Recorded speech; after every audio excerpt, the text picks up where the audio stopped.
Hey guys, so today I wanted to go out and film some cool stuff. I don't know, just go out and film, but the day sucks. It's really like boring outside. It's raining, and I mean, I don't know. It just doesn't feel inspiring. But me and my girl are gonna go have brunch, and I wanted to challenge myself and see if I could make something cool and cinematic out of it. So I'll do it. You guys can watch it, and then we'll kind of break it all down on what I did and how I did it.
Man, that food was amazing. Yeah, so I'm full. We went driving afterwards. We stopped and got some pictures. It was all right, but I took the chance or the opportunity to film some video. And as you guys saw, I think it came out pretty good. I mean, there are some things I would have liked to have happened, but hey, it was a terrible day and we got something good out of it. And that was the point.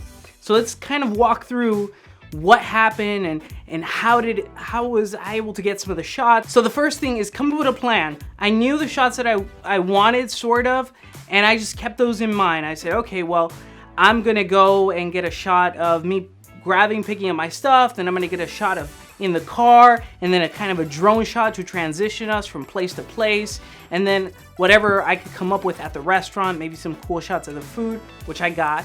The restaurant had terrible lighting. So you guys gotta keep that in mind when you're shooting, is that not every place or every condition is gonna be ideal for filming. So you have to make the best out of it. So I pumped up my ISO. I went to the lowest f-stop, so that's why everything was so, had so much bokeh and it was all blurry in the background. It was very shallow depth of field. And that was the only way to get those shots because it was so dark in there. After that, we just stopped.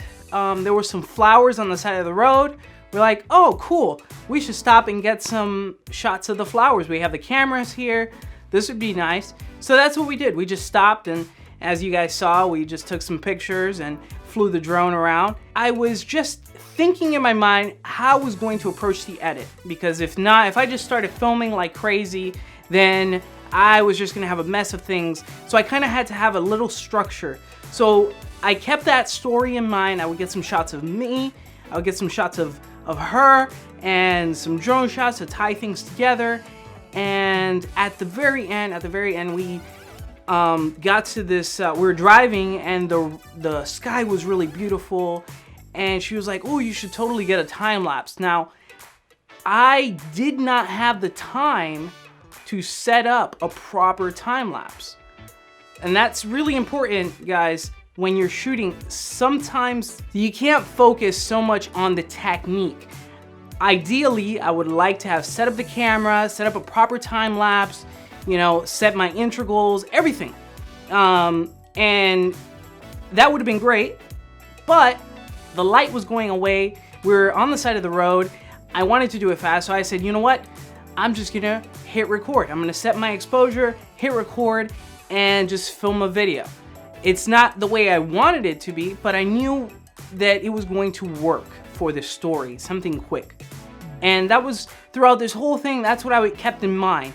It has to be quick. It can't be something where it's a setup shot and we can't do too much to actually compose it. And we just got to make do what we have, and in the short time that we have it, and get the shot.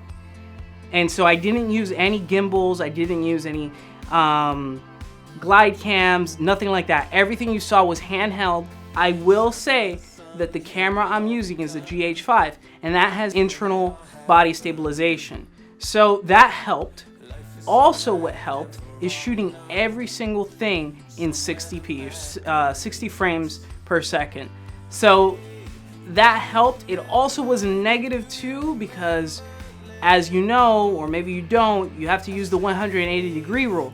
So you have to double your shutter speed with that. So we were shooting at 60 frames, so that means my shutter speed had to be at 120, and that means that it got darker. And shooting in the restaurant, it was really hard to get those shots. So after I got all the shots needed and everything to kind of tell the story of the few hours that we spent outside, going to the restaurant and taking some pictures, I came back home and I put everything on a timeline, and I just started cutting everything that really worked and putting it in its place, and really seeing what shots were in focus, which weren't, and just trimming off what works and just the best part of each individual shot. After that, I went online and got a piece of music and put it on the timeline. Now I was ready to actually cut to the music and really edit and fine-tune things a little bit more. Once I had that, then I went into stabilization, and I went through and I stabilized, I want to say 80% of all the clips. Now I use warp stabilizer, and I used it at it's around 6 or 7%. I didn't want to go too much on that because the footage already looked smooth. It was shot in slow motion, plus it had stabilization from the camera, so it wasn't too bad, and it wasn't going to be all warpy. Now, one thing to keep in mind when you're using warp stabilizer is there's a scale resolution. That, in my opinion, is the best. It actually takes and zooms your clip in a little bit, and it moves it around instead of actually warping your clip, so you get more of a steady shot. That's what I've used, and that's what works for me. I mean, what works for you may be different. There are so many ways to stabilize footage, but that's what worked best. Then from there, I looked for the clips that had the most noise. Now, I knew that the restaurant clips were going to have the most noise, but I couldn't tell how much noise per se without actually seeing it in color. And that was another thing too. I shot everything in log format. Now, this is not ideal for speed editing, but it gives the best for dynamic range. And if I know that there's a possibility for mistakes, I'd rather take a little bit of extra time in post to fix them rather than have a messed up shot that I can't fix at all, because that might have been my only opportunity to get that shot. So I shot everything in log to give myself a little bit of room for dynamic range. So if the highlights are too high or the darks are too dark, I could bring them up in post a little bit, and it would help me, and it wouldn't mess up the quality of the image. So I added a LUT to some of the shots that I had a feeling had noise. I just wanted to see where the noise was and how bad it was. So I took off the LUT that I had originally added and I added noise reduction. I use Neat Video. That one works best for me. There are so many other ones, but I really love Neat Video. And that just took off a little bit of noise. I didn't want to go too much because the more you go, the more intense it is on the computer.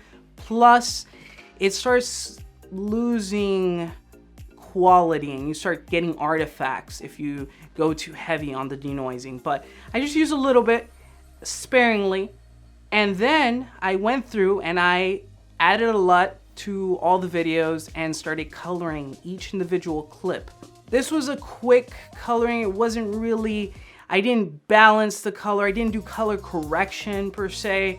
I just added a LUT and adjusted it to my eye and my taste. So if this was a corporate video or a commercial, even a short film, I would have taken and color corrected each shot and have them match, and then from there apply a color grade to them. Because this was something quick, I just went with, to me, look the best on the monitor.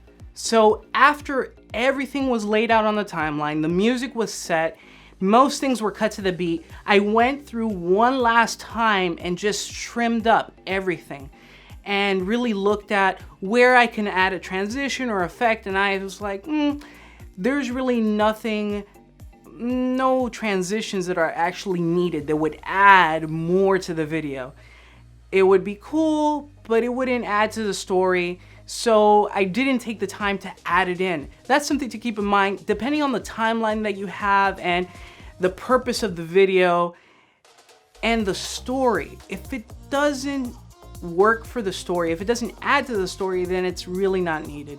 So the only effect I added was a speed ramp and a swoosh sound.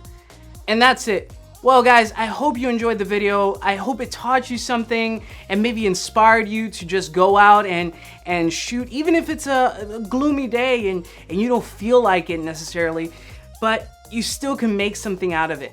If you have any questions, please comment down below. Also, hit that subscribe button, hit that like button, and guys, remember, do what you love always. Take care. See you guys in the next one.